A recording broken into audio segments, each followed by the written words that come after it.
The untold story of Sita. Sitayanam అసలైన Ramayanam. డీనా Merriam. మిథిలను వీడటం.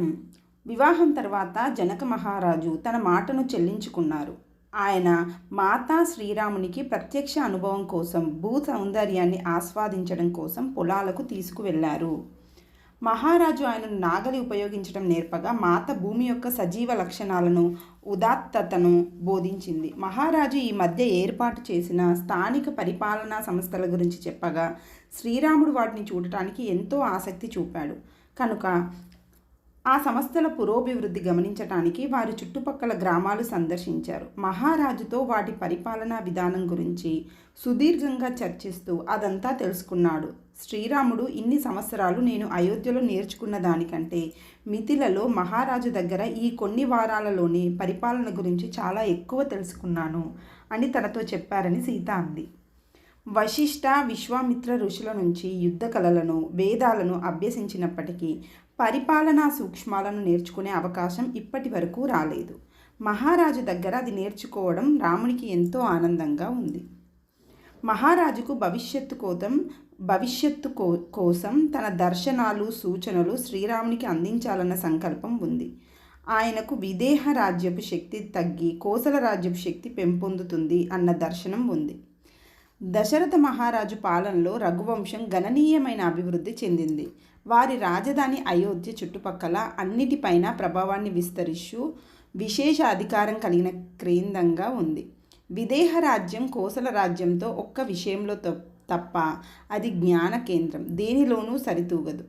ఈ రెండు రాజ్యాలు చేరువ కావటం అంటే శక్తికి, జ్ఞానానికి వివాహం జరగటం అనేది ఆర్యవర్తానికి గొప్ప భవిష్యత్తు నిర్మిస్తుంది.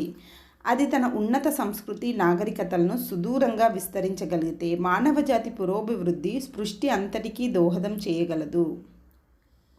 భూమి తిరోగమన చక్రంలో ఉందని, ఆధ్యాత్మిక జ్ఞానం చాలా వరకు కోల్పోబడి భౌతిక అభివృద్ధి పెంపొందుతుందని మహారాజుకు తెలుసు. అందుకే ఆయన రాబోయే చీకటి కాలాల నుంచి జ్ఞానాన్ని రక్షించడానికి తన చివరి సంవత్సరాలను అంకితం చేయాలనుకున్నారు. మానవాళి మొత్తానికి ఈ వివాహం వలన ఒనుగూడే ప్రయోజనం కోసమే మహారాజు ఈ వివాహానికి ఒప్పుకున్నారు అనిపిస్తుంది. ఆయన సీతకు సరియైన శిక్షనిచ్చి తన మీద ఉంచబడిన బాధ్యతను పరిపూర్ణం చేసుకున్నారు. ఆయన సీతను ఆర్యావర్తంలోని అనేక మంది యోగులు, ఋషుల వద్దకు తీసుకువెళ్ళి ఆమె వారి వివేకాన్ని పొందేటట్లు చూశారు. శ్రీరాముడు దీనికి విలువ ఇస్తాడని, అంతేకాక వాటి స్థానాలతో పని లేకుండా చిన్న పెద్ద జీవులన్నిటి పట్ల ఆమె తీసుకునే జాగ్రత్తను మన్నిస్తాడని ఆయనకు తెలుసు. ఆయన గొప్ప బాధ్యతల్లో చివరిది ముగియబోతుంది. మహారాజు దానిని ముగించడంలో ఆనందం కానీ, విచారం కానీ ప్రకటించలేదు. ఆయన విషయాల నుంచి తప్పుకోవటం మొదలుపెట్టారు. ఒకానొక సాయంత్రం వంటశాల నుంచి వచ్చిన సోమ మహారాజు రామునికి బోధిస్తుండగా తాను విన్న విషయాలు మాతో చెప్పింది. వంటశాలలో ప్రవేశించి తన పని మొదలు పెడుతూనే ఆమె మౌనం వహించింది. సాధారణంగా ఆమె గలగలా మాట్లాడుతూ ఎవరో ఒకరికి ఇది చేయమని, అది చేయమని పురమాయిస్తూ ఉండేది. కానీ ఈ సాయంత్రం ఆమె వంటశాలను శుభ్రం చేసి సర్దటం మొదలుపెట్టింది. అప్పుడు నేను ఆమెను ప్రశ్నించగా ఆమె విననట్లు కొంచెం దూరంగా వెళ్ళింది. ఎట్టకేలకు ఒక పరిచారకుడు ఏమైంది అని అడిగాడు. ఏమీ అవలేదే అని ఊరుకుంది. సాయంత్రం భోజనం వడ్డించేటప్పుడు నువ్వు ఒక సంభాషణ విన్నావు అవునా అడిగాడు కిరణ్. ఆమె తల ఊపింది. రోహణకు కూడా కొంత వినిపించింది. అయితే ఆ చెప్పినది ఆమెకు అర్థం కాలేదు. అదేదో గొప్ప ప్రాముఖ్యత ఉన్న విషయంలాగా ఉంది అన్నాడు.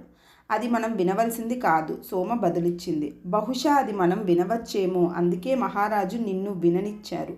ఈ పరివార కృత్యాలలో సంభవించే ప్రతి దాని వెనుక ఒక కారణం ఉంటుందని నీకు తెలుసు. సోమ కిరణ్ను ఎదుర్కోలేకపోయింది. అతను ఏదైనా చాలా అర్థవంతంగా మాట్లాడతాడు. అతని పట్ల ఆమెకు ఎంతో ఇష్టం, గౌరవం. సోమ మాట్లాడటం మొదలుపెట్టగానే వంటశాలలోని పరిచారకులందరూ చుట్టుముట్టారు. నేను విన్న దానిని మీకు చెబుతాను కిరణ్, బహుశా నీకు అది అర్థం అవ్వచ్చు. భోజనం మధ్యలో నేను చివరి పదార్థాలు తెస్తుండగా హఠాత్తుగా మహారాజు తినటం ఆపేసి సూటిగా శ్రీరామునితో మాట్లాడటం మొదలుపెట్టారు. రామా, రాజు తమ ప్రజలకు సేవకుడు. రాజు వారి నుంచి దూరంగా జరిగితే వారికి ఇక సేవ చేయలేడు. నాకు విదేహ రాజ్యంలోని కుటుంబాలన్నీ తెలుసు. వారి బాధలు తెలుసు. నేను వాటిని పోగొట్టడానికి చూస్తాను అని చెప్పారు. శ్రీరాముడు మహారాజు చెప్పేది శ్రద్ధగా వింటుండగా ఆయన కొనసాగించారు. ఒకానొక వ్యాప్తి చెందుతున్న సామ్రాజ్యంలో కూడా అది సాధ్యమే. విస్తరించిన మనస్సు తన ప్రజానికం ఎంతో ఎక్కువగా ఉన్నా దాన్ని తెలుసుకోగలదు. మహాదేవుడు మనలో ప్రతి ఒక్కరి ఆలోచనలు, కోరికలు తెలుసుకోవటం లేదా? అదేవిధంగా తన రక్షణలో ఉన్న వారందరినీ పట్టించుకోవటం రాజు బాధ్యత. అది మనకు ఇవ్వబడిన బాధ్యత. అందుకే నేను తరచూ గ్రామాలు సందర్శిస్తాను. సీత కూడా ప్రజల హృదయాలను చదవగలదు కనుక వారి వద్దకు వెళ్తూ ఉంటుంది. ఆమెకు ప్రతి కుటుంబపు అవసరాలు తెలుసు. మనం స్వీయ పరిపాలన పట్ల దృష్టి పెట్టాలి. రామ, భవిష్యత్తు దానిదే. పాలకుల మనస్సులపై స్వీయ ఆసక్తులు అనే మబ్బులు కమ్మటం ఎక్కువైంది. ప్రజల అవసరాలను పట్టించుకోవటం లేదు. ఆర్యవర్తంలోని అనేక భాగాలలో ఇదే వాస్తవంగా మారటం నేను గమనిస్తున్నాను. దానిని ఎదుర్కొనే ఏకైక మార్గం స్వీయ పరిపాలన. రాముడు ఆశ్చర్యపోయినట్లు కనపడుతూ, తమ స్వంత మనస్సులను పరిపాలించుకోలేని ప్రజలు తమ గ్రామాలను పరిపాలించుకోగలరా అని అడిగాడు. మహారాజు నవ్వి ఇలా బదులిచ్చారు. అది మన ఋషుల పాత్ర. మనుష్యులకు తమ మనస్సులను ఎలా పరిపాలించుకోవాలో బోధించటం వారి పని. దానివల్ల ప్రజలు తమ సమూహాలు పరిపాలించుకోగలరు. మనం బీజాలను నాటాలి. అవి ఫలాలు ఇవ్వటానికి ఎంతటి దీర్ఘకాలం పట్టినా సరే. వారి నుంచి విరోధం కూడా ఉంటుంది. ప్రజలు పరిపాలించటం కంటే పరిపాలించబడటానికి ఇష్టపడతారు. కనుక గ్రామస్తులకు ఈ గ్రామ పరిపాలనా సంస్థల గురించి ఆసక్తి లేదు. వారు నాయకత్వం వహించటం కంటే అనుసరించటాన్నే ఇష్టపడతారు. అయితే అది వారి పురోభివృద్ధికి ఎంతమాత్రం తోడ్పడదు. నా పని పూర్తి కావస్తుంది, మరి మీదేమో మొదలవుతుంది. సీత ఇక్కడి నుంచి వెళ్ళినప్పుడు నేను మరింతగా అంతర్తలలోకి వెళ్తాను. మానవ మనస్సులో నీవు ధర్మం పట్ల అవగాహనను నాటాలి. దాని వలన కాంతిని పారద్రోలడానికి నిరంతరం ప్రయత్నించే చీకటిని ప్రజలే స్వయంగా నిరోధించగలుగుతారు. తమ పాలకులే తమను నిర్దేశించాలి అని వారిపై ప్రజలు ఆధారపడే రోజులు పోతున్నాయి. ప్రతి వారు తమ బాధ్యతను స్వీకరించాల్సి ఉంది. రామ, అదే భవిష్యత్తు స్వీయ పరిపాలన. అది నీతోనే ఆరంభం అవ్వాలి. రాబోయే శకానికి నువ్వే పునాది వేస్తావు. నేను అటువంటి బీజాలను మా ప్రజలలో నాటడానికి ప్రయత్నించాను. కానీ మిథిల చిన్నది. అయోధ్య చాలా విస్తరిస్తుంది. ఇది నువ్వు సీత కలిసి చేయవలసిన కార్యం. సీత మిథిలలో ఎందుకు జన్మించిందో నాకు ఇప్పుడు అర్థమవుతుంది. మానవ మనస్సుల్లో మేము మేల్కొల్పడానికి ప్రయత్నించిన ఈ జ్ఞానాన్ని అయోధ్యకు తీసుకురావడానికే. సోమ తను వివరించడానికి కొంతసేపు ఆపి, ఎంతో వివేకవంతుడై అన్నీ తెలిసిన మన మహారాజు యొక్క ఈ మాటలు వినడంతో నేను ఉన్న చోటే బిగుసుకుపోయాను. శ్రీరాముడు సీతలు దీర్ఘ ఆలోచనలో ఉండటం నేను చూశాను. అప్పుడు నేను చేయవలసిన పనులు గుర్తుకు వచ్చి కదిలాను. ఆ తర్వాత సంభాషణ కొనసాగిందో లేక ముగిపోయిందో నాకు తెలియదు. పరిచారకుల్లో ఒకరు కిరణ్ వైపు తిరిగి, ఇదంతా చేయడంలో మహారాజు ఉద్దేశం ఏమిటి? మనకు అంతటి వివేకవంతమైన మహారాజు ఉండగా స్వయం పరిపాలన అవసరం ఎందుకు అని అడిగారు. నాకు తెలియదు బదులు చెప్పాడు ఆలోచనాపూర్వకంగా కిరణ్. ప్రతి రాజ్యం మన మహారాజు వంటి రాజును కలిగి ఉండే అదృష్టంతో ఉండదు. ఆయన భవిష్యత్తులోకి చూస్తున్నారని నేను అనుకుంటున్నాను. జనక మహారాజు దృష్టి మన సామ్రాజ్యానికో లేదా మన కాలానికో పరిమితమై ఉండదు. ఆయన దర్శనం అత్యంత వైభవోపేతమైనది. కొన్ని నిమిషాల పాటు వీటి గురించి ఆలోచిస్తూ మేము మౌనంగా ఉండిపోయాము. ఉదయపు భోజనానికి వంటశాల సిద్ధం చేయడం కోసం లేచాము. సంవత్సరాల తర్వాత సోమ నాకు ఈ సంభాషణ గుర్తు చేసింది. మాత మమ్మల్ని కొన్ని రోజులలో వదిలి వెళ్ళబోతుంది. సోమ నా ఉదాసీనతను చూసి ఒక సాయంత్రం నాతో, మీనాక్షి, మాతను విశ్వసించు. నీకు ఏది ఉత్తమమైనదో ఆమెకు తెలుసు. దానికి అనుగుణంగానే చర్య తీసుకుంటుంది. మనకు ఆమె పట్ల పరిపూర్ణ విశ్వాసం ఉండాలి అంది.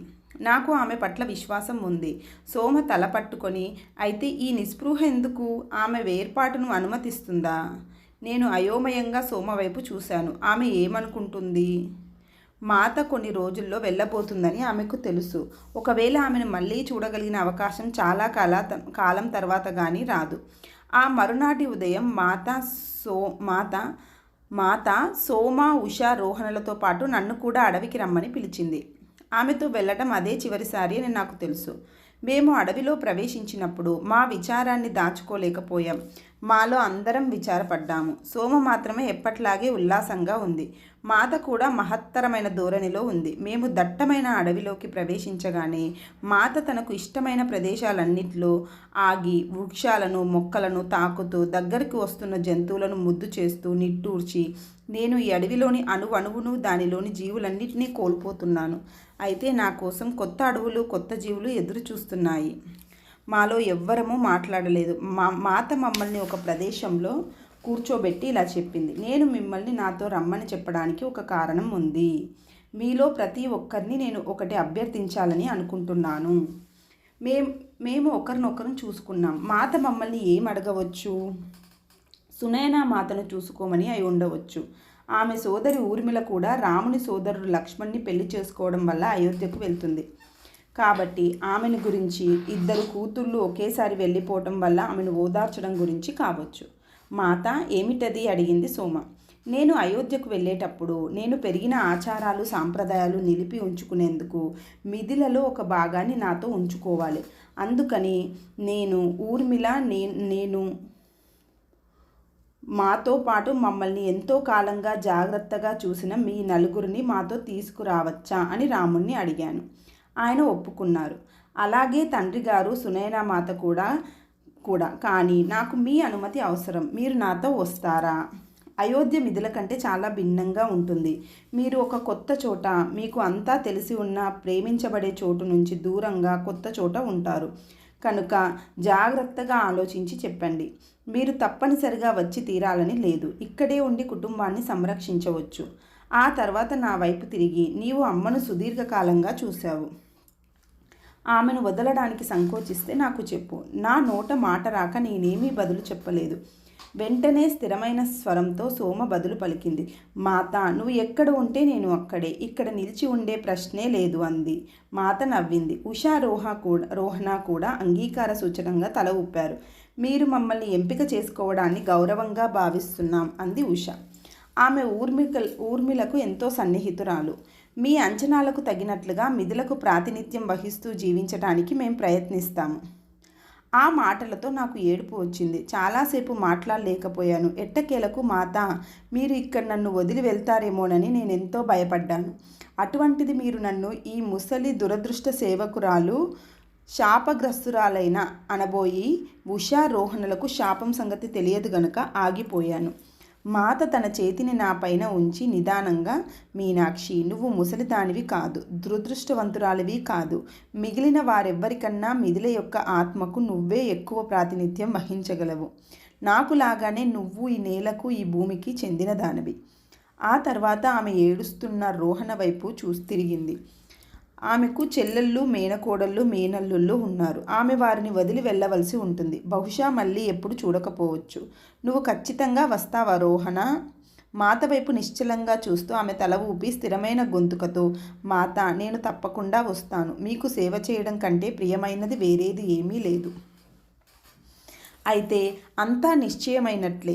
మీరందరూ సర్దుకొని సిద్ధంగా ఉండండి. మనం 2 రోజుల్లో వెళ్ళబోతున్నాం. ఆమె లేచి అరణ్యాన్ని కలయ చూస్తూ, ఈ అడవే నా ప్రపంచం. నేను ఇక్కడే పెరిగాను. నాకు తెలిసినదంతా ఇక్కడే నేర్చుకున్నాను. ఇది నాకు ప్రతి విషయం బోధించింది. అందుకు నేను ఎంతో కృతజ్ఞురాలిని. తన చేతిని హృదయంపై ఉంచుకొని ఆమె నెమ్మదిగా చుట్టూ చూసి, నేను నా ప్రేమను మీతో వదిలి వెళ్తున్నాను. మీరెప్పుడూ రక్షించబడుదురుగాక.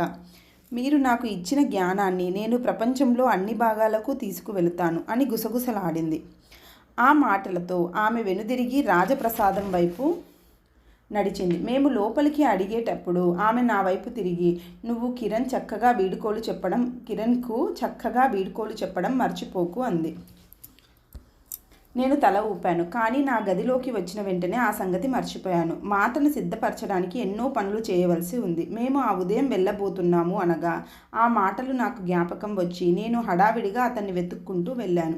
అతను గాయపడిన ఒక గుర్రపు కాలుకు కట్టుకడుతూ కనిపించాడు. అతడు జాగ్రత్తగా, సున్నితంగా ఆ గుర్రంతో మాట్లాడుతూ చేస్తున్న ఆ పనిని కొంత దూరం నుంచి చూస్తూ నిలబడ్డాను.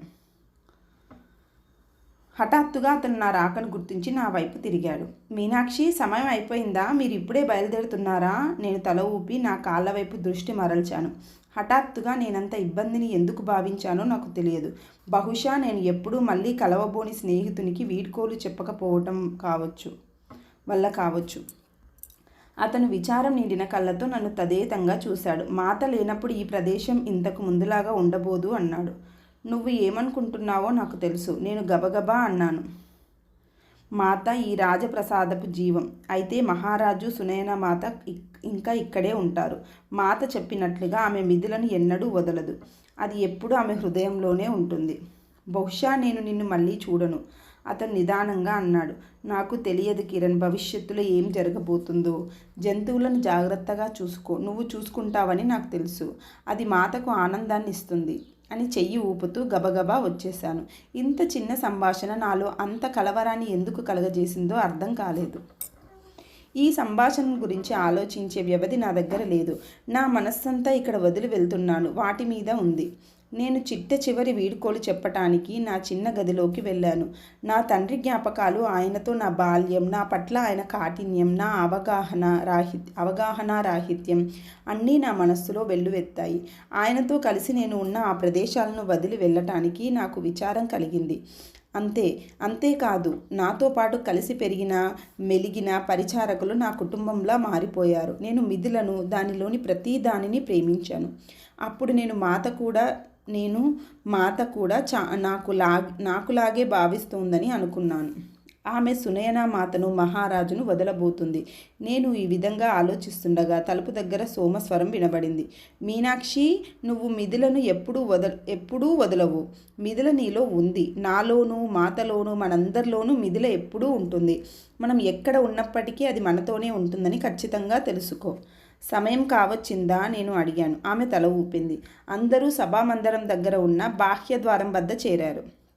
నాకు ఉన్న కొద్దిపాటి సామాన్లు తీసుకొని గది చుట్టూ చూసి చివరి వీడ్కోలు చెప్పి కదిలాను. చాలా వీడ్కోలులు అంతకుముందే చెప్పాను.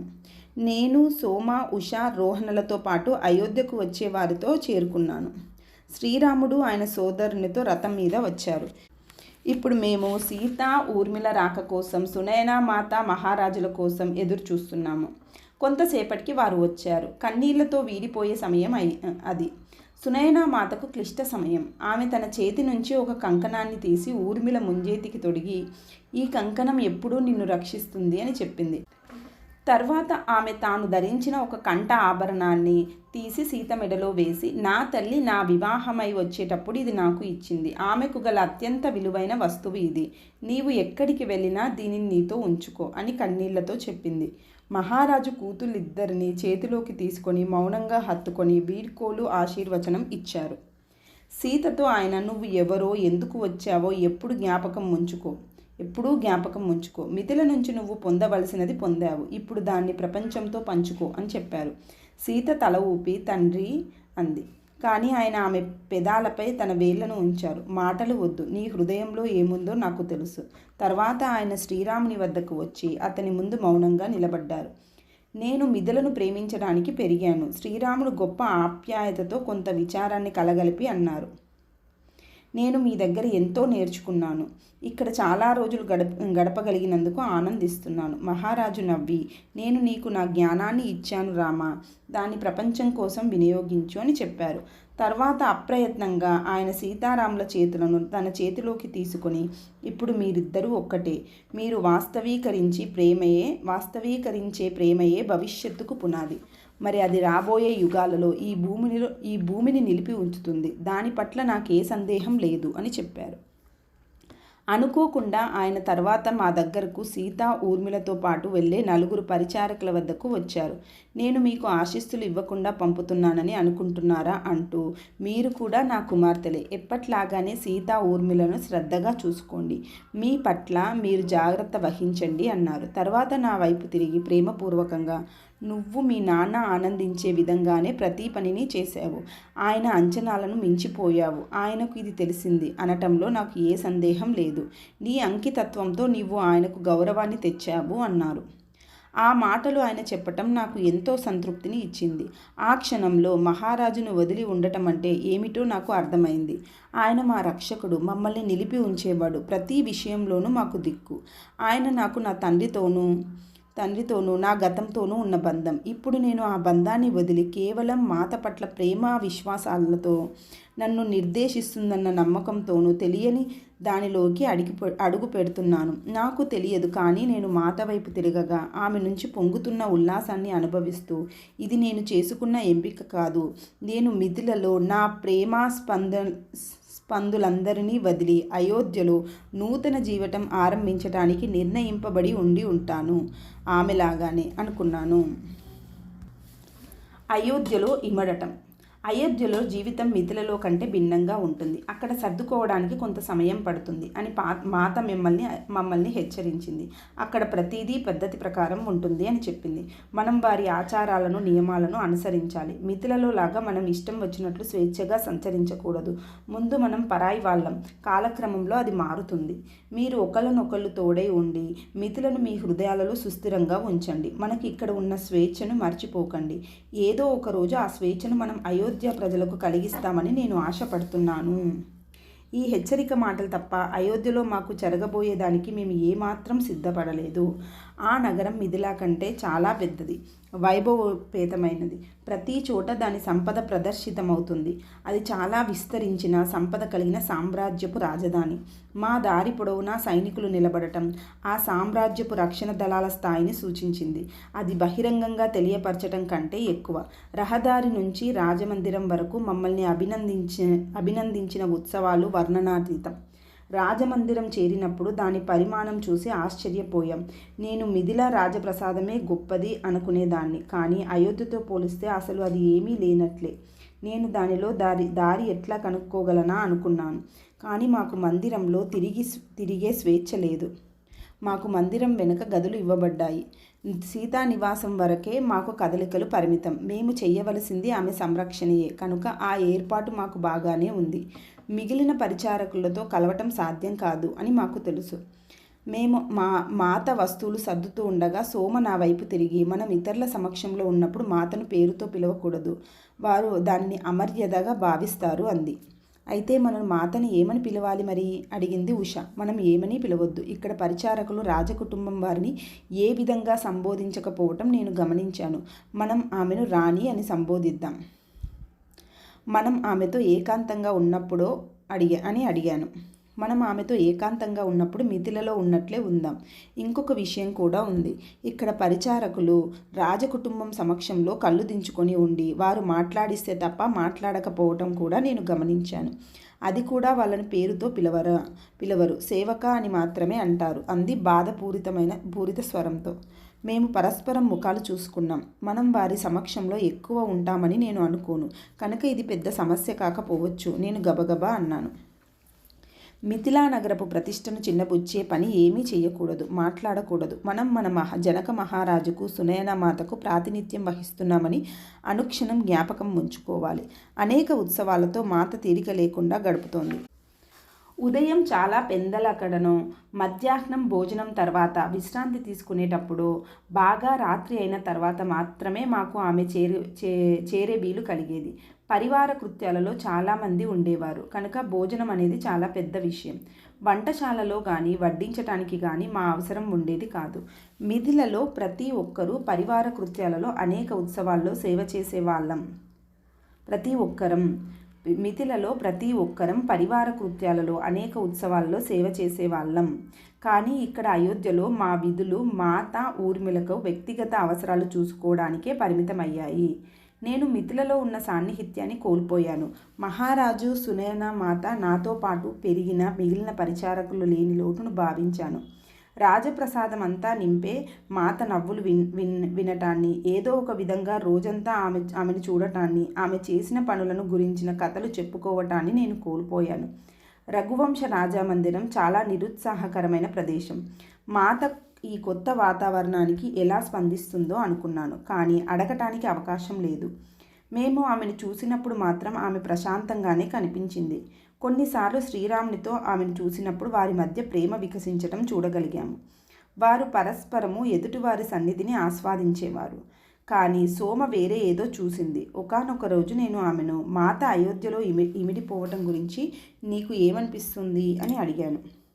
ఆమెకి ఇక్కడ గొప్ప ఆనందంతో పాటు ఇబ్బంది కూడా ఉంది. మందిరంలోని అనైక్యతను ఆమె గ్రహించింది అని ఆమె పలికిన కొన్ని మాటల ద్వారా నేను తెలుసుకున్నాను. ఆ అనైక్యత ఆమెకు బాధ కలిగిస్తుంది అంది సోమ. అనైక్యత? నువ్వు ఏమంటున్నావు? దశరథ మహారాజు సీతల మధ్య తక్షణం బంధం ఏర్పడింది. ఆమె పట్ల ఆయనకు గల ప్రేమ అందరికీ తెలిసింది. అదేవిధంగా రాణులు ముగ్గురు ఆమెపై ప్రేమను కురిపిస్తూ ఉంటారు. ఇంకా ఈమె ఏ అనైక్యత గురించి మాట్లాడుతోంది? నీకేమీ అనిపించలేదా మీనాక్షి? ఇక్కడ ఏదో లోపం ఉంది. మిథిలలో ఐక్యత ఉంది. అది జనక మహారాజు తత్వం వల్ల అయి ఉండవచ్చు. ఇక్కడ చూడటానికి వాళ్ళు సన్నిహితంగానే కనిపించినా నాకు వేరే అనిపిస్తోంది.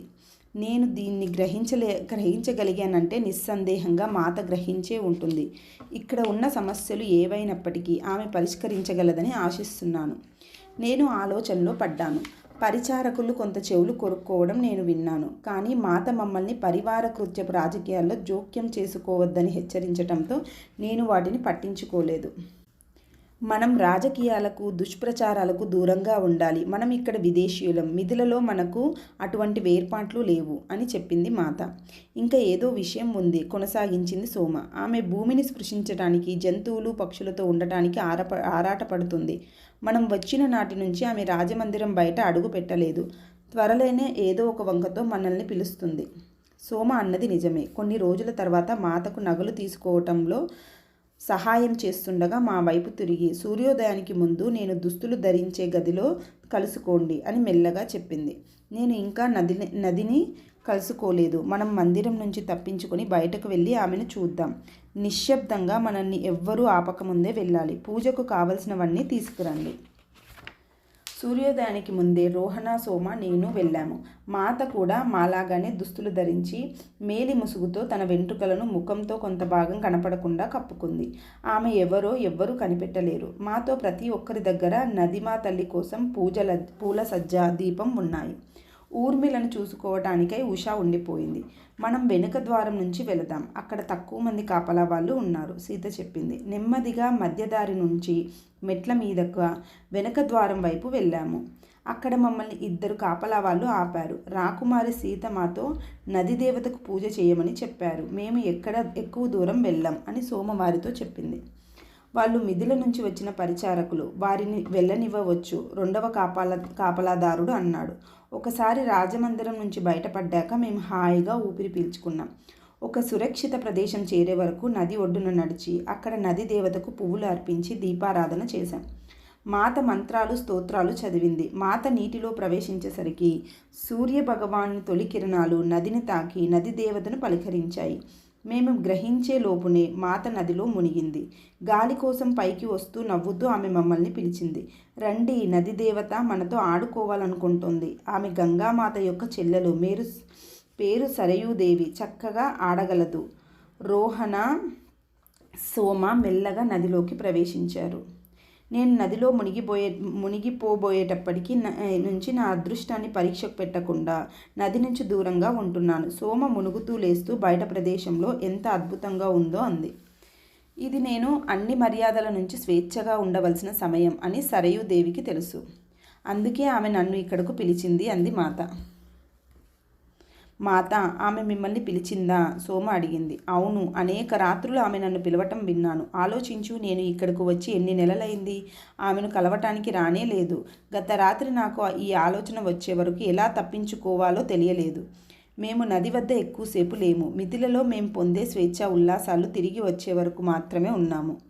మేము తిరిగి మందిరం ప్రవేశించేసరికి శ్రీరాముడు మాత దుస్తులు మార్చుకునే గది వద్దకు నవ్వుతూ ఎదురు చూస్తుండటం కనపడింది. నీకు నది వద్దకు వెళ్ళాలనిపిస్తోందని నాకు తెలిసినట్లయితే నేనే నిన్ను అక్కడికి తీసుకొని వెళ్ళేవాడిని అని ఆయన ఆమెతో అన్నారు. ఇన్ని ఆంక్షలతో ఉండటానికి నువ్వు అలవాటు పడలేదని నాకు తెలుసు. త్వరలోనే మనం అడవికి వెళదాం. మాత తన దుస్తులు మార్చుకోవటంలో మా సహాయం అవసరం లేదని సూచించగా వారిద్దరిని అక్కడ వదిలి మేము చల్లగా జారుకున్నాం. కొన్ని రోజులలో సోమ వెంట రాగా శ్రీరాముడు, సీత అడవికి వెళ్ళారు. వాళ్ళు వెళ్ళేటప్పుడు సీత తన పాదరక్షలు తీసి పట్టుబట్టి రథం దిగి నడిచింది. ఇది రథంలో వెళ్ళినట్లుగా ఉండదు. ప్రతివారు భూమి స్పర్శను అనుభూతి చెందాలి అంది ఆమె. సోమ వారి కోసం రథం దగ్గర ఎదురు చూస్తూ ఉంది. వాళ్ళు చాలాసేపు రాలేదు. మాత ఆ మొక్కలు జంతువులు అన్నిటితో సాన్నిహిత్యం ఏర్పరచుకుంటుందని నాకు తెలుసు. అయితే వారు అడవి నుంచి వచ్చేసరికి మాత మౌనంగా ఉంది చెప్పింది సోమ. తర్వాత ఆమె మానవ ఆక్రమణాల గురించి నాతో చెప్పి ఒక సంతులనం పెరుగుతున్న మానవ అవసరాలకు మిగిలిన జీవరాశులకు మధ్య ఏర్పడాలి. ఆ సంతులనం లేకపోతే సహజమైన ఐక్యత నశించిపోతుంది అని చెప్పింది. ఆమె చెప్పింది సరి అయినదే. సోమ ఊహల్లో తేలింది.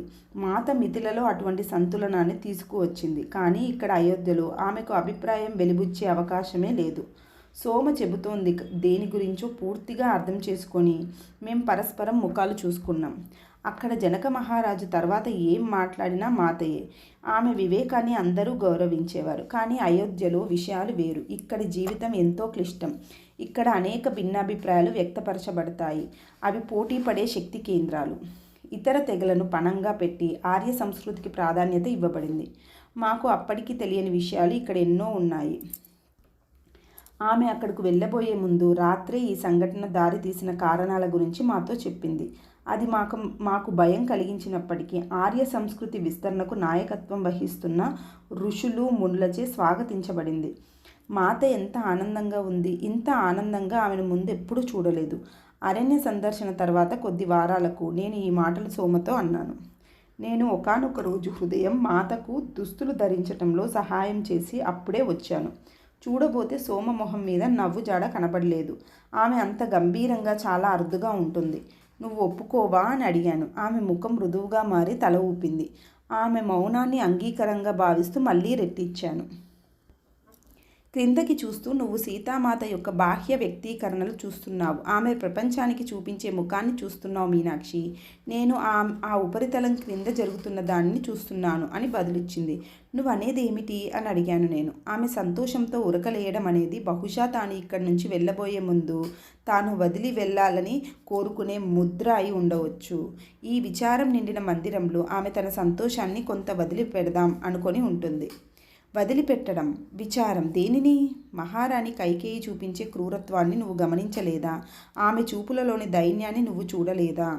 నేను అయోమయంలో పడి ఆమె చెప్పిన మాటల అర్థానికి మూగబోయి సోమ వైపు తదేకంగా చూశాను.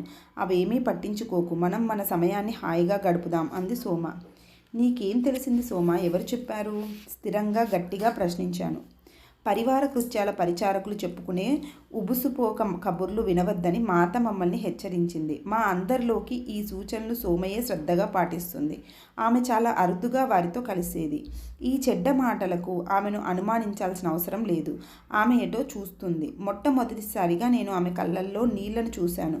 నా ఆలోచనలను నేను అదుపు చేసుకోలేకపోయాను. ఆ రోజు సాయంత్రం నేను సోమ మాత దుస్తులు ఆభరణాలను సర్దటానికి వెళ్ళినప్పుడు మాత నుంచి ప్రవహించే ఉల్లాసం నా మనస్సును నెమ్మదింపచేసింది. సోమ కూడా తన సాధారణ స్థితికి వచ్చినట్లు కనిపించింది. ఆ రాత్రి నేను నా చిన్న గదిలో కూర్చొని సోమకు మాత పట్ల ప్రత్యేక అంతర్దృష్టి కలిగి ఉండి మాలో ఎవ్వరికీ తెలియని లేదా అర్థం కాని అంతర్బంధం ఉన్నప్పటికీ ఈసారి ఆమె చెప్పేది పొరపాటేమో అనుకున్నాను. ఇక్కడ లేనిదేమో ఆమె ఊహిస్తోంది అని దానిని నేను నా మనసులో నుంచి తీసివేశాను. కానీ కొన్ని రోజుల తర్వాత మాత్రమే అయోధ్య రాజ్యం తలకిందులవబోతోంది. అది కూడా బయట విరోధుల వల్ల కాక లోపలి వాళ్ళ వల్లనే అని మాకు తెలిసింది. ఆ రోజులు పూర్తి అనిశ్చితంగా ఉన్నాయి. మహారాజు అనారోగ్యానికి గురయ్యారు. అది గుండెకు చెందిన అనారోగ్యం అని చెప్పారు. ఔషధ వృక్షాలతో మాత ఆయనకు సహాయం చేయడానికి ప్రయత్నించినా ఆయన కోలుకోలేదు. అప్పుడు ఆయన రామునికి పట్టాభిషేకం చేద్దామని నిర్ణయం తీసుకున్నారు. ఆ మంగళదాయకమైన రోజు గడియలు దగ్గర పడుతుండగా హఠాత్తుగా ప్రతిదీ మారిపోయింది. మహారాణి కైకేయి మనస్సును ఆమె సేవకురాలు క్రూరమైన వంచన చేయగలిగిన స్త్రీ మార్చివేసింది. దాంతో మహారాణిలో అసూయ, కోపం నిండిపోయాయి. కొన్ని సంవత్సరాల క్రితం ఒకానొక యుద్ధంలో కైకేయి మహారాజుని రక్షించింది. అప్పుడు ఆయన ఆమె కోరుకున్నప్పుడు 2 వరాలు ఇస్తానని వాగ్దానం చేశారు. ఇప్పుడు ఆవిడ చాలా కాలం క్రితం ఇచ్చిన ఆ వాగ్దానాలను నెరవేర్చమని అడిగింది. తాను తేలికగా వాటిని నెరవేర్చగలను అనుకుంటూ ఆ 2 కోరికలు ఏమిటో చెప్పమని అడిగారు ఆయన. దానికి ఆవిడ రాముడు పెద్ద కుమారుడైనప్పటికీ అతని బదులుగా తన కుమారుడు భరతునికి పట్టాభిషేకం జరపాలని, రాముని 14 సంవత్సరాల పాటు రాజ్యం నుంచి బహిష్కరించాలని కోరింది. మేము పరిచారకులం. ఈ మార్పు చెందిన సంఘటనల గురించి, వాటి కారణాల గురించి విన్నప్పటికీ మాత మమ్మల్ని పిలిచి చెప్పే వరకు ఆమె ఆయనతో వెళ్ళబోతోందని తెలియదు. ఆమె మా ముందు నిలబడి రాముడు వనవాసానికి అంగీకరించాడు. మేమిద్దరం విడివిడిగా ఉండం కనుక నేను కూడా వెళ్తున్నాను.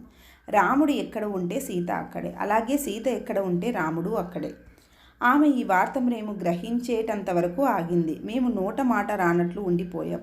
అసలు మేమేమైనా ఉద్వేగాన్ని ప్రదర్శించామో లేదో కూడా మాకు తెలియదు. ఆమె చెప్తున్న మాటలు అర్థం మేము శాంతం గ్రహించలేకపోయాం. ఆమె ఉద్దేశపూర్వకంగా మా వైపు చూస్తూ, ఈ రాజ్యానికి గొప్ప విపత్తు రాబోతుంది, దానివల్ల బయట దాడులు సంభవిస్తాయి, రాముడు లేకపోవటాన్ని అవకాశంగా తీసుకునేవారు ఉంటారు, మేము ఎక్కడ ఉన్నప్పటికీ ఆయన రాజ్యాన్ని రక్షిస్తారు అన్న విషయంలో నాకే సందేహం లేదు. కానీ నేను చేయవలసింది కూడా చెయ్యాలి కదా. ఇక్కడ నా బాధ్యతలు పూర్తి చేయడానికి మీ నలుగురి మీద ఆధారపడాల్సి ఉంది అని మౌనంగా ఊరుకుంది. అంటే మీరు లేకుండా మేము ఇక్కడ ఉండాలా మాత అని ప్రశ్నార్థకంగా అడిగాను నేను. మేము మిథులకు వెళ్ళిపోతామేమో అనుకున్నాను. ఆమె తల ఆడిస్తూ, ఊర్మిళ ఇక్కడే ఉంటుంది, నువ్వు ఆమెకు పనిలో సహాయం చెయ్యు, అంతేకాదు ఇక్కడ నా ఉనికిని కూడా వీలైనంత పరిరక్షించు అంది. మాత మీరెంతకాలం దూరంగా ఉంటారు? ఉషా వణికే గొంతుతో అడిగింది. మాత వెంటనే సమాధానం చెప్పలేదు. చాలా నెమ్మదిగా 14 సంవత్సరాలు అని చెప్పింది. మాత 14 సంవత్సరాల? మీరు లేకుండా అంతకాలం జీవించేది ఎలా అని అయోమయంగా అడిగాను. నువ్వు నేను లేకుండా ఉండవు మీనాక్షి. నువ్వు నా భౌతిక ఉనికిని దాటి చూడగలటం నేర్చుకోవాలి. నేను ఇక్కడ నీతో ఉన్నప్పుడు సేవ చేయటం తేలికే, కానీ ఇప్పుడు నువ్వు ఇక్కడ నా భౌతికమైన ఉనికి లేకపోయినా సేవ చేయటం నేర్చుకోవాలి. నాకు అర్థం కాలేదు అన్నాను నేను అయోమయంగా. ఒకానొక పేలవమైన నవ్వుతో, ఏదో ఒక రోజు తెలుసుకుంటావులే అంది. మీరు ఎప్పుడు వెళ్తారు మాత? సోమ నిబ్బరంగా అడిగింది. రేపు ఉదయం. అయితే నేను వెళ్ళి సిద్ధం కావాలి అంటూ సోమ వెళ్ళబోతుండగా మాత ఆమె చెయ్యి పట్టుకొని ఆపి, సోమ, ఇప్పుడు నీవు నాతో రావటం లేదు. నాకు అడవిలో కంటే ఇక్కడే నీ అవసరం ఎక్కువగా ఉంది. ఈ పరివార కృత్యాలలో నా ఉనికిని నువ్వు నిలిపి ఉంచు. మీరందరూ ఇక్కడ ఉండటం నాకు అవసరం. మీరు నా ఉనికిని నిలిపి ఉంచుతూ త్వరలో గందరగోళం వైపు విసిరివేయబడుతున్న ప్రజలను ఉన్నతీకరించడానికి ప్రయత్నించడం ద్వారా మీరు నాకు ఎక్కువ సేవ చేయగలరు. అది చాలా త్వరగా సంభవిస్తుందా మాత? మనకు సంసిద్ధపడే సమయమే లేదా అడిగాను నేను దిగ్భ్రాంతితో. సిద్ధపడవలసింది ఏమీ లేదు మీనాక్షి. ఏమి చేయాలో నేను ఇప్పుడు మీకు చెబుతాను, నాతో రండి. ఆమె మధ్య గది గుండా ఆమె గది బయటకు ఒక విగ్రహం ఉంచిన చోటుకు తీసుకువెళ్ళింది. అక్కడ విగ్రహం పక్కన ఒక పెద్ద పాత్ర ఉంది. ఆమె కళ్ళు మూసుకొని కొన్ని మంత్రాలు చదువుతూ తన చేతిని ఆ పాత్ర మీద ఉంచింది. ఆమె తెరిచిన అరచేతి నుంచి పాత్రలోకి జ్వాల ప్రవేశించింది. చాలా గంభీరము స్థిరము అయిన స్వరంతో, నేను నా శక్తిని ఈ జ్వాలలో ప్రవేశింపజేశాను. దానిని గమనిస్తూ ఉండండి. నేను లేనప్పుడు దాన్ని తగ్గిపోనివ్వకండి. మీ ప్రార్థనలు జపాలతో దాన్ని కొనసాగించండి. ఈ జ్వాల రాజమందిరానికి రక్షణ కవచంగా రూపొందుతుంది. మీరు నా పట్ల శ్రద్ధ చూపినట్లే దాని పట్ల జాగ్రత్త వహించి రక్షించండి. నెయ్యి పోయనవసరం లేదు. కేవలం రాత్రి పగలు మంత్రోచ్చరణ చాలు. మేము చదవవలసిన మంత్రాలు మాకు వినిపించింది. నేను జ్వాలలో ఉంటాను. సరైన సమయంలో దాన్ని నేను చైతన్యంలోకి రప్పించుకుంటాను. అప్పుడు అది దానంతట అదే ఆరిపోతుంది. అప్పుడు మీకు రాముడు నేను వెళ్ళిన కార్యం పూర్తయిందని, మేము తిరిగి వస్తున్నామని తెలుస్తుంది. ఈ జ్వాల ద్వారా ఈ రాజ్యంలోకి నేను నా ప్రేమను వ్యాపింపచేస్తాను. మీరు మీ ప్రేమ ప్రార్థనలు నాకు పంపగలుగుతారు. మనందరినీ రక్షించేది ప్రేమయే. మాలో ఎవ్వరం మాట్లాడలేదు. ఇప్పటికీ మాత మమ్మల్ని వదిలి వెళ్ళబోతుంది అన్న విషయం మేము జీర్ణించుకోలేకపోతున్నాం. సోమకు తప్ప మాలో ఎవ్వరికీ ఆమె చెప్పేది అర్థం కాలేదు. అయితే ఆమె మేము అనుసరించవలసిన సూచనలు ఇచ్చింది అని తెలిసింది. ఉషా ఆమె కొనసాగించింది. ఊర్మిళకు జాగ్రత్తగా చూసుకో. లక్ష్మణుడు పూర్తి చేయవలసిన విషయాలలో తోడ్పడటానికి ఆమె గాఢ ధ్యాన స్థితిలోకి వెళ్తుంది. ఎప్పుడూ ఆమె పక్కనే ఉండు. సోమ, రాముడు దగ్గర లేని సమయంలో తీవ్ర వేదనకు గురి అయ్యే కౌసల్య మాత నిలిచి ఉండటానికి నువ్వు నా ప్రేమ వాహకంలా వ్యవహరించు. నన్ను సేవించినట్లే ఆమెను సేవించు. సోమ తల ఊపింది. రోహణ, నువ్వు సుమిత్రామాతకు నా ప్రేమను మనశ్శాంతిని అందించు. ఆమె ఆధ్యాత్మికంగా పురోగతి చెందినది. మహాదేవునిపై ఆధారపడుతుంది. ఆమె పూజల్లో సహాయపడు. తర్వాత ఆమె నా వైపు తిరిగింది. ఆమె నా వైపు సాలోచనంగా చూస్తుండగా, మీరు వెళ్ళిన తర్వాత నేను మీకెలా సహాయపడగలను అని వెక్కిళ్ళు పెట్టే స్వరంతో అడిగాను. ఆమె నెమ్మదిగా బదులిస్తూ, మాత కైకేయిని చూసుకోవటానికి నీ అవసరం ఉంది. నేను భయంగా చూశాను, కానీ ఏమీ మాట్లాడలేదు. ఆమెకు అత్యంత జాగ్రత్త అవసరం. ఆమెను అందరూ అసహ్యించుకొని వెలివేస్తారు. ఆమె మళ్ళీ స్పృహలోకి వచ్చిన తర్వాత తనను తానే క్షమించుకోలేదు. రాముడు ఆమెను ఎంతగానో ప్రేమిస్తాడు. ఆమె తిరిగి స్పృహలోకి వచ్చి తన హుందాతనాన్ని, విలువను మళ్ళీ పొందాలనుకుంటాడు. మాత, ఆమె ఇదంతా చేసిన తర్వాత కూడానా? ఈ విషాదానికంతటికి ఆమె కారణం కదా? మాత తల పంకించి అది ఆ విధంగా కనిపిస్తుంది అంతే. మేము వెళ్ళటానికి ఆమె ఉపకరణం. అంటే ఆమె మానసిక బలహీనత ఆమెను ఈ విధంగా ఉపయోగించుకోవటానికి అనుమతించింది. అందుకని ఆమెను మనం వెలివేయకూడదు. ఆమె మాలో ఒక్కొక్కరిని చూసింది. మనం ఒక గొప్ప ప్రణాళికను పూర్తి చేస్తున్నాం. ప్రతి దురదృష్టం వెనుక ఒకానొక ఆశీర్వాదం దాగి ఉంటుంది. అడవుల గుండా ఈ ప్రయాణం అవసరం. ఆశ్రమాలపై దాడులు జరిగి ధ్వంసం చేయబడతాయి. ఈ బోధనా కేంద్రాలు లేకపోతే రాబోయే యుగాల వారి కోసం పవిత్ర వేదాలు పరిరక్షించబడవు. ఒక నూతన నాగరికత ఉద్భవించబోతోంది. అది మొగ్గ తొడగటానికి తోడ్పడటంలో మనందరం మన వంతు కర్తవ్యం నిర్వహించాలి. వెళ్ళడానికి ఇంకా కొద్ది గంటల సమయమే ఉంది. ఈలోపు విశ్రాంతి తీసుకోమని చెప్పింది. ఆ రాత్రంతా నాకు నిద్ర పట్టలేదు. పక్కపై పడుకొని మాత చెప్పిన మాటలు మననం చేసుకోసాగాను. ప్రతి దురదృష్టం వెనుక ఆశీర్వాదం దాగి ఉంటుంది. ఆమె ఇంతకుముందు మిథిలలో కూడా ఇది నాకు చెప్పింది. అయితే మనం దానికోసం వెతకటం అవసరం. అది ధోరణి మీనాక్షి. ఏ దృష్టితో జీవితాన్ని చూస్తామో అది దురదృష్టాన్ని ఆశీర్వాదంగా మార్చుకోవటాన్ని నిర్ణయిస్తుంది. అయితే మా నెత్తి మీద పడిన విషయాల వెనుక నేను ఏ ఆశీర్వాదాన్ని కనుగోలేకపోయాను. ఆ తర్వాత ఆ రాత్రంతా దశరథ మహారాజు శ్రీరాముణ్ణి వెళ్ళవద్దని ప్రార్థిస్తూనే ఉన్నారని విన్నాను. శ్రీరాముడు తనకు తన ధర్మం పాటించడం తప్ప వేరే మార్గం లేదు అని పదే పదే చెప్పిన తర్వాత మహారాజు సీతను రాముడితో వెళ్ళవద్దు అని బ్రతిమాలారు. తమ కుమార్తె వనవాసానికి వెళ్ళిందని జనక మహారాజుతో మేము ఎలా చెప్పగలం అని మహారాణి కౌసల్య అంది. సీత, నేను ఆయన ఆశీర్వాదాన్ని అప్పటికే పొందాను అని చెప్పింది. ఆయన ఇచ్చారా? మహారాణి కౌసల్య అపనమ్మకంగా అడిగారు. సీత తల పంకించి, ఆయనతో సమాచారం నెరపాలంటే నాకు ఆయన భౌతిక ఉనికితో పని లేదు. ఆయన ఆశీర్వాదం లేకుండా నేను ఎన్నడూ ఎటువంటి చర్య తీసుకోను. జనక మహారాజే ఆశీర్వాదం ఇచ్చినప్పుడు మిథుల నుండి వచ్చిన నా వంటి పరిచారిక చెప్పేది ఏముంది? అదంతా గొప్ప మేలు కోసమే అనుకోవటం తప్ప. చాలా వేగంగా ఉషోదయమైంది. వారు వెళ్ళటం చూడటానికి రాజమందిరం ముందు అందరూ గుమిగూడారు. శ్రీరాముడు, లక్ష్మణుడు, సీతామాత ఋషుల వస్త్రాలు ధరించారు. వర్షానికి బదులుగా విచారం నేలను ముంచెత్తి భూమి దుఃఖిస్తున్నట్లు కనిపించింది. మేమందరం బాధతో బరువెక్కాము. కానీ సీతామాత, శ్రీరాముడు ప్రశాంతంగా, ప్రకాశవంతంగా కనిపించారు. ఆ ముగ్గురు ఋషులు కుటుంబానికి వీడ్కోలు చెప్తుండగా మేము పరిచారికలం నలుగురం పక్కన నిలబడ్డాము. మాకు మాతతో మాట్లాడే అవకాశం వస్తుందని మేము అనుకోలేదు. కానీ ఆమె పక్కకు నడిచి మా వద్దకు వచ్చి మా అందరితో చేతులు కలిపింది. మీరందరూ నాకు చక్కగా సేవ చేశారు. అదే విధంగా కొనసాగిస్తారని నాకు తెలుసు. నా ప్రేమ ఎప్పుడూ మీతో ఉంటుంది అని నిదానంగా చెప్పింది. నేను ఆమెను మళ్ళీ చూడలేనేమో, నాకు వయస్సు అయిపోతుంది, ఆరోగ్యం సరిగా లేదు అన్న ఆలోచన నా మనస్సులో మెదిలింది. 14 సంవత్సరాలంటే నాకు అనంతంగా కనిపించింది. మాత నా వైపు చూసింది. ఆమె స్వరం నా లోపల, మీనాక్షి, నేను నిన్ను మళ్ళీ చూస్తాను, నీకు మాట ఇస్తున్నాను అని చెప్పటం నేను విన్నాను. తర్వాత విడిపోతున్న చూపుతో ఆమె వెనక్కి తిరిగి నడిచింది.